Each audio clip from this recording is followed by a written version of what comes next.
Hello and welcome to the next session. We're going to be looking at some of the settings for your Facebook page. You may want to pause the video at different points and either have a go at doing the settings or taking notes. You might also want to come back to this video at a later date after, have a go at doing it now, but maybe come back at another time as well. Let's go straight to the settings. So the settings are, you click on your admin panel and then you click on manage and then you click on edit page.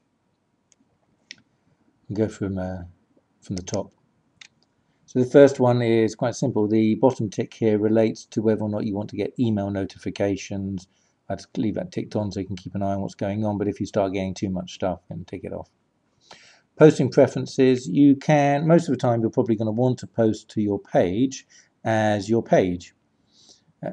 But there may be times when you want to post to it as your personal profile, in which case you tick this box off. Let's go down to the next one. Most of this is self-explanatory, but I'll just show you which ones I think are important. So anyway, the top bit is unpublished page. I've never done that. That just kind of hides it for a while. Country restriction might be useful for certain people who want to only sell in certain countries. You just list the countries there. As you type, the country's names comes up, and then you click on one you want. And so you can say, I only want to have this page shown in the United Kingdom. Okay. As it probably doesn't really cost you anything, to have it shown anywhere around the world, I'd leave it on most of the time. But if you start getting people from other countries and you just think it's completely irrelevant, then maybe pin it down. Translations, leave it unticked. It allows Facebook to do translations of your page. Age restrictions, obvious, just it's up to you really, depending on your type of page. These are important. Posting ability. You should probably always have everyone can post to your timeline, unless you start getting lots of spam, in which case tick it off. Then only you can post to it. However, they would still be able to post probably comments as replies to what you put on there. At the moment, I've got mine as everyone can add photos and videos to my timeline. It's up to you, but I would leave that on there. Kind of try and keep it very much so they can interrelate as much as possible. There are real people out there and they don't want to feel blocked, and you don't want to make them feel blocked unless you have to. Here is where when someone puts a message on your wall or tags you on another page, whether or not it's visible. I would say leave it always shown. It makes an area where that can be seen. And I've got hidden from page at the moment. However, I've been trying to change it to allowed lately and it won't let me do it. The only reason why you might want to change that is if you're getting spam or some kind of abuse. Tagging ability, very important, this one. Leave it ticked on. It allows your photos to be tagged by other people, which helps your stuff to be shared out. The messages one should be ticked on. It allows people to send you messages, not to your personal profile, but to the page. Now that's a new feature and very useful because beforehand people couldn't. In the moderation block list, you may want to put other company names in if you get people spamming you. You probably don't need to put swear words in because they're used in this block here, the profanity block list. You may want to put things like www in there if you're getting lots of links put onto your page. There's your delete page button. Keep well away from that. At the end of making any changes, click Save Change. Now get to basic information. Now this whole page changes depending on what you've got up here. I'm a bit wary of changing it because I'm not sure if it gets rid of what I've already written, but anyway, let me have a quick, I don't think it matters because I'm not going to click save. So if I put down the company organization, see all the blocks change, and I might want to have products. So here's a products thing, and you could put direct links to your products there. Okay, I'll put it back to where it was. I think it was, I can't remember now, music, wasn't it, something? Yeah. Okay, musician and band. All right. So up to you how you change that. The only things I'd suggest are important here really is the about block, where you might want to put the 3 or 4 sentence paragraph that you wrote in your branding session. That's one of the places to put it. That does actually appear, this bit here appears on the page. Hold on, I did the wrong thing. I always do that. In this bit, let me just show you here. So it's quite important what goes in the about thing. So I've got on mine, I didn't use my branding thing. I put please like. I've done a call to of action, call to action. Put my free songs on here, and I put that they can get to my music another forum here, and I've also put my personal profile here so that they can come and link up and subscribe there. So you know, that's up to you what you have there. Let's go back. And I don't know why I click back. Anyway, so let's go on to the next one, which is profile picture. We'll be doing a whole video about that, a little module about that. This next one's important, featured.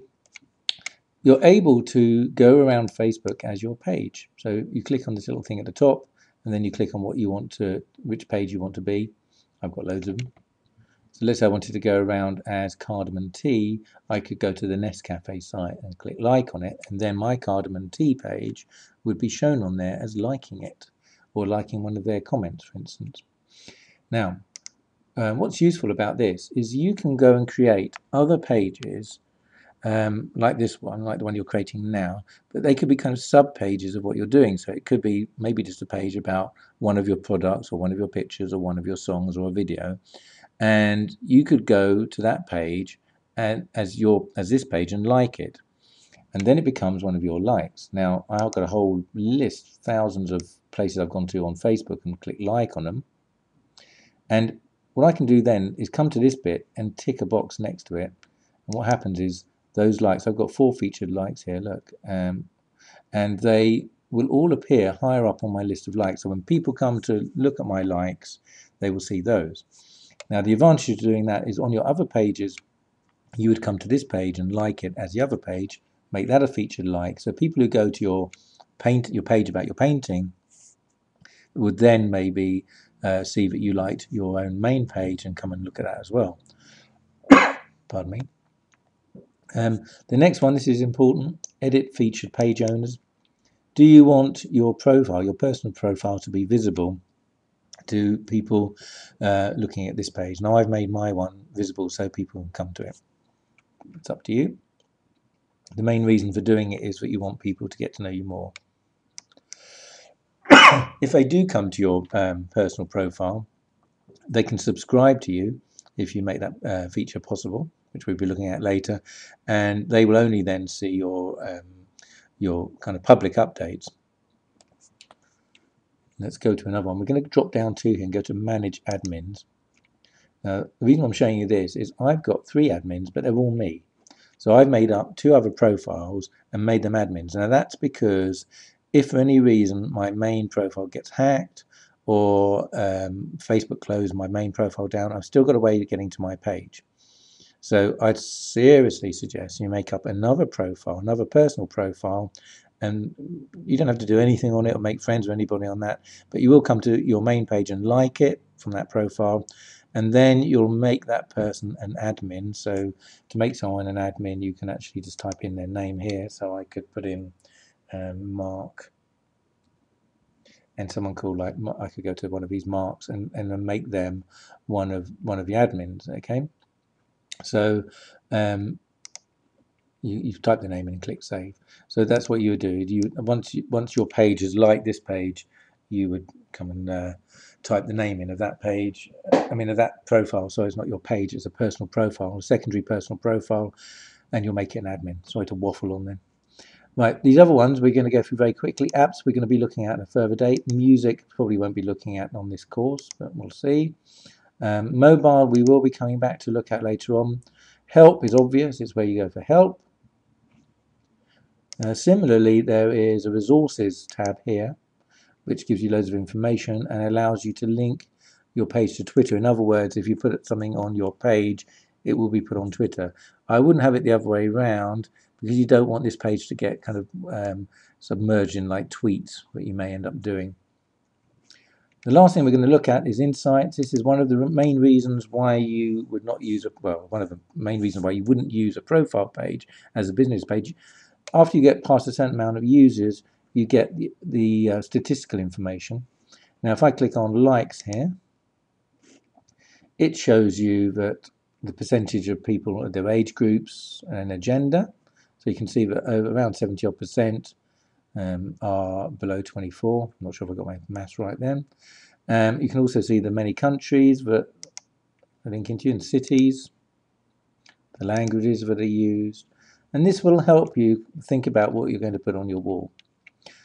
Also, at the bottom, it shows you how many likes you've had each day and how many unlikes you've had. And you can see there's a peak here of unlikes. So it says March 21st.